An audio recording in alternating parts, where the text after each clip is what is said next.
नवधति अरु ज्ञान घन सद्गुरु शंकर रूप नमो नमो बहुबारही सकल सपूजन हो।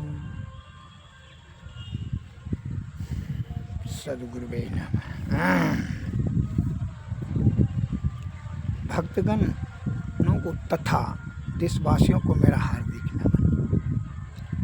सत्संग योग में आया है मनुस्मृति में यह चामुत्र वाक् काम्यम परिवृतम कर्मम कृत्यते निष्काम में ज्ञान पूर्वमतु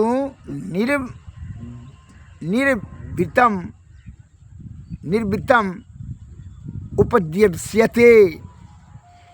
अर्थात इस लोक और परलोक में मन वांछित फल प्राप्त करने के अभिप्राय से जो कर्म है वह प्रवृत्ति कहलाता है और निष्काम भाव से ज्ञानपूर्वक जो कर्म है वह निवृत्ति कहलाता है। मन प्रवृत्ति मनोवांछित फल प्राप्त करने की अभिप्राय से जो कर्म किया जाता है वह प्रवृत्ति कहलाता है और निष्काम भाव से ज्ञानपूर्वक जो कर्म किया जाता है वह निवृत्ति कहलाता है।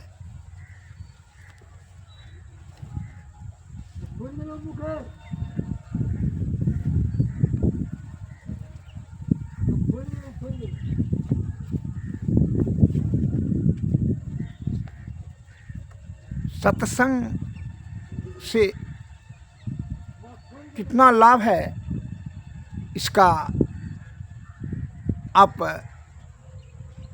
अंदाज़ा नहीं लगा सकते हैं। इसके लिए प्रशंसा के लिए शब्द नहीं मिलेगा। इसलिए कहता है सुनी समझै मन मुदित मनो मन जहीं जहीं अनुराग लहीं चार फल अक्षत जनो साधु समाज प्रियाग। संत महात्माओं के सद्गुरुओं के मुखारबिंद से निकला हुआ प्रवचन अगर शुद्धचित्त आत्मा से सुन व समझ कर सही समय आने पर अमल करेंगे तो सुख लौकिक और अलौकिक सुख और परम सुख दोनों प्राप्त हो जाएगा। अर्थात ईश्वर भी प्राप्त हो जाएंगे और लौकिक सुख दोनों। चारों लक्ष्य धर्म अर्थ काम और मोक्ष चारों चीज़ की प्राप्ति हो जाएगी। इसके लिए मैं आपको एक उदाहरण देता हूँ, जरा ध्यान से सुने। एक नगर में अंतिम छोर पर चोरों का बस्ती था। इसमें एक चोर को 4-5 बेटा था। वो चोर हमेशा बेटा सबको समझाता था कि सत्संग मत सुनना, मंदिर मत जाना, पूजा पाठ नहीं करना, क्योंकि इससे हानि होता है, तुम्हारा रोजी रोजगार ख़त्म होगा, भूखों मरेगा। सत्संगी सब तो देखते हो ना, भूखों मरता है, भिक्षी मांग करके खाता है। इसलिए बेटा को चोरवाने चारों बेटा को यही शिक्षा देता था रोज। सत्संग कभी भूल से मत जाना। जितना भी सत्संगी सब बड़ी दुखी रहता है, बड़ी गरीबी से उसका जीवन चलता है, भरपेट भोजन नहीं मिलता है, मांगता फिरता है, बढ़िया वस्त्र भी नहीं पहन सकता है, बढ़िया वस्त्र नहीं मिलता है, बड़ा निर्धन और गरीब होता है, बड़ा कष्ट से जीवन बीतता है सत्संगी सबका। इसलिए सत्संग फत्संग ने सुनना, ना मंदिर जाना, ना पूजा पाठ धर्म फर्म, वो सब कुछ नहीं है। कहा ठीक है पिताजी। वो बुढ़वा यही पढ़ाते पढ़ाते जो है बुढ़वा मर गया। बेटा सब ने चोरी करता था, खाता था। एक दिन राजा के यहाँ जा रहा था, चोरी करेंगे जाएंगे। तो बीच रास्ते में वर्षा होने लगी तो ठहरना पड़ा चोरवा को। तो बगल में सत्संग हो रहा था तो वहाँ से आवाज़ से सुना, माइक से हॉर्न से कि देवी देवता को छाया नहीं होता है और उसका पैर पृथ्वी पर नहीं पड़ता है।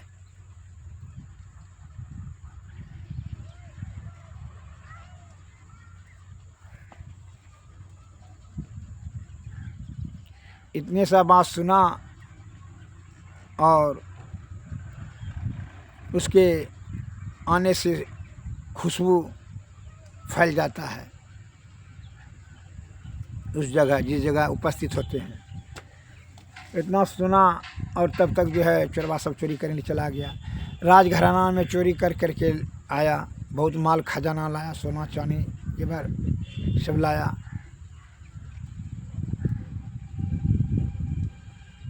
राजा साहब तो सवेरे जब उठा देखा कि राज खजाना से तो चोरी हो गया है, बड़ा चिंताग्रस्त घोषणा करवाया कि जो चोर को पकड़ लेगा उसको बहुत सारे इनाम देंगे।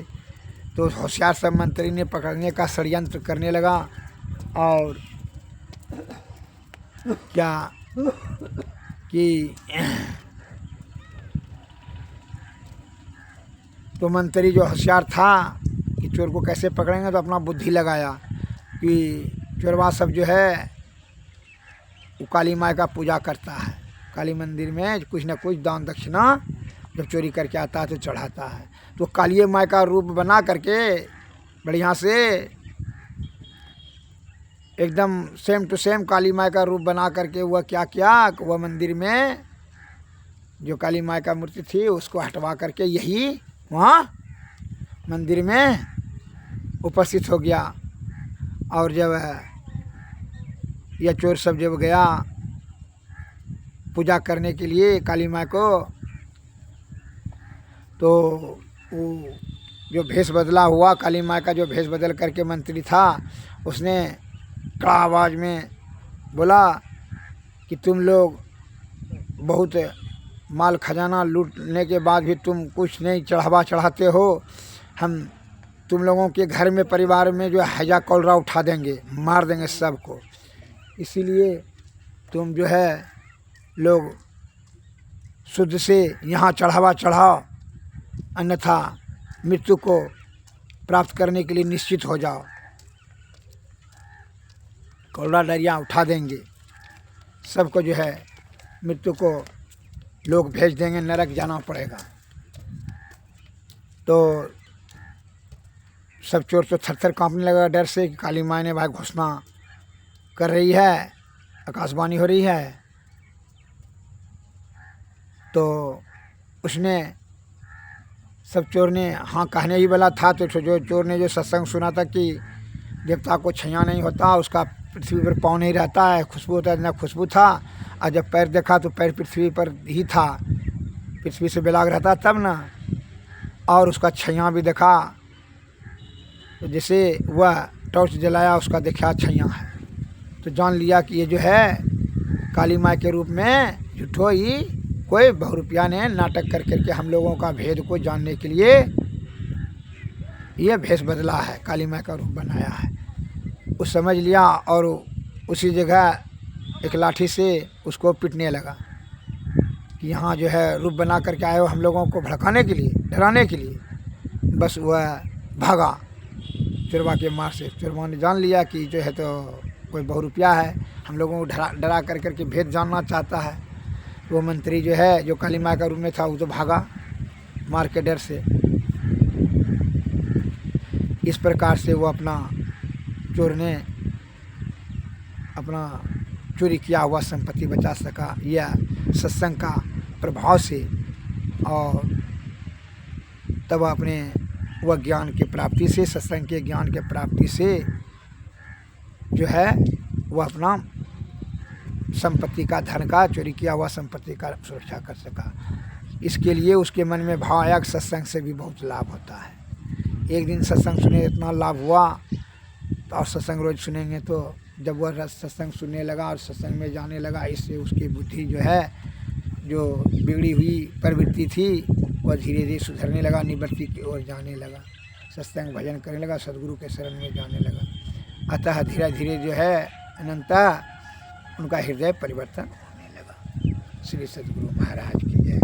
सत्संग के इसलिए कहते हैं कि सत्संग से जो है सब प्राप्त होने, सत्संग में जाने से, सत्संग का सद्गुरु का प्रवचन सुन करके समझ कर अमल करने से अत्यंत लाभ मिलता है, लौकिक और अलौकिक दोनों दृष्टि से। शुद्ध चित्त आत्मा से प्रवचन सुने और तभी जो है आप सुखी रह सकेंगे। श्री सद्गुरु महाराज की। एक बार और मैं एक लघु कथा से आपको देश को संदेश देना चाहता हूँ। हमारे महान संत कबीरदास जी को एक सज्जन आकर के प्रश्न किया, कविवर, हे महात्मा जी, आप इतना सुखी कैसे रहते हैं? बड़ा प्रसन्न चित्त रहते हैं, हमेशा आप सुखी रहते हैं, हम लोग इतना कमाते हैं, बड़ा बड़ा बिजनेस है तो पर भी जो है बड़ा दुखी रहते हैं, बड़ा बेचैन व्याकुल रहते हैं, उदास रहते हैं, आप कैसे सुखी रहते हैं? तो कबीरदास जी ने इसका जवाब नहीं दिया।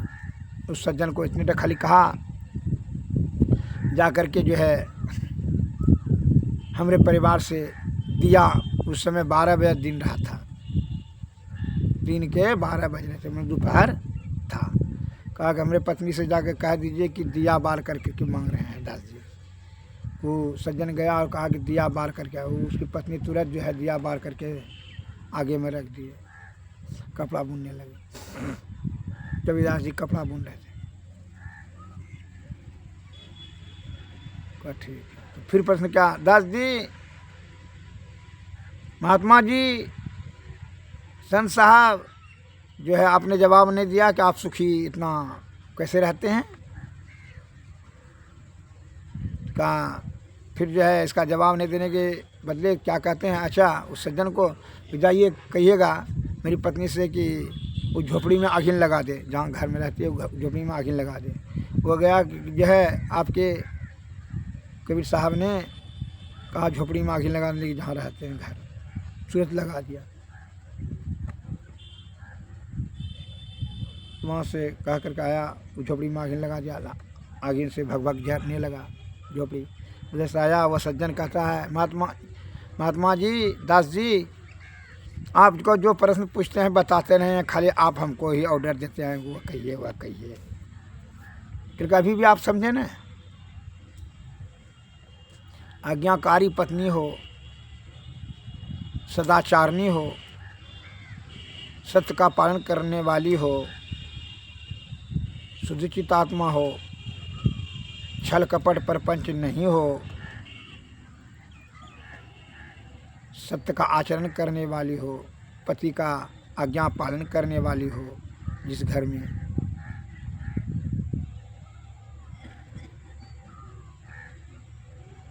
सदाचारी हो, सद्व्यवहार हो, वहाँ आनंद और सुख हमसे हमेशा रहता है। संपत्ति से, धन से बेचैनी, घबराहट, असंतोष, काम, वासना, तृष्णा उत्पन्न होता है, ईर्षा, राग, द्वेष, अभिमान पैदा होता है, इसलिए तुम बेचैन रहते हो।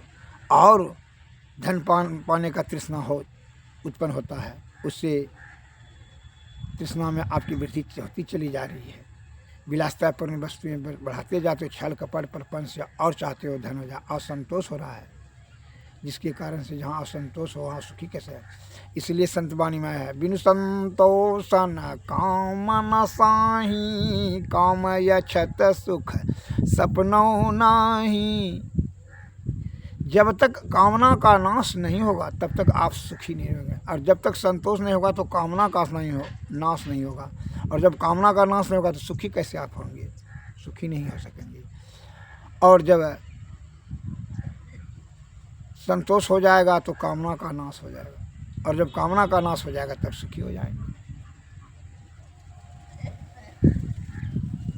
इसलिए संतोष को बढ़ाइए, त्याग शक्ति को बढ़ाइए, असंतोष को ग्रहण कीजिए, तभी आप सुखी रहेंगे। श्री सद्गुरु महाराज की जय। शुद्ध चित्त आत्मा में ही तो विषय से ऊपर उठेंगे तभी ना संतोष रहेगा जी। तृष्णा में रहेंगे, लोभ मोह मद अहंकार तृष्णा भय क्रोध ईर्षा, ये सब तो असंतोष बढ़ाएगा। असंतोष रहेगा तो सुखी आप कैसे रहेंगे? न खुद रहेंगे। इसलिए हमारे गुरु महाराज ने कहते हैं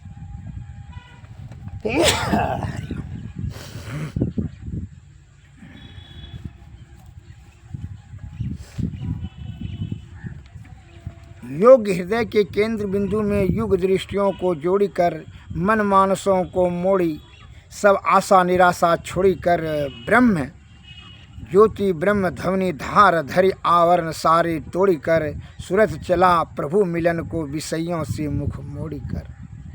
झूठ चोरी नशा हिंसा और जाड़ी छोड़कर गुरु ध्यान और सत्संग सेवन में स्वमति को जोड़ी कर, जीवन बिताओ स्वावलंबी भरम भाड़े फोड़ी कर। संतों की आज्ञा है मैं ही माथ धर छल छोड़ी कर। श्री सद्गुरु महाराज की जय।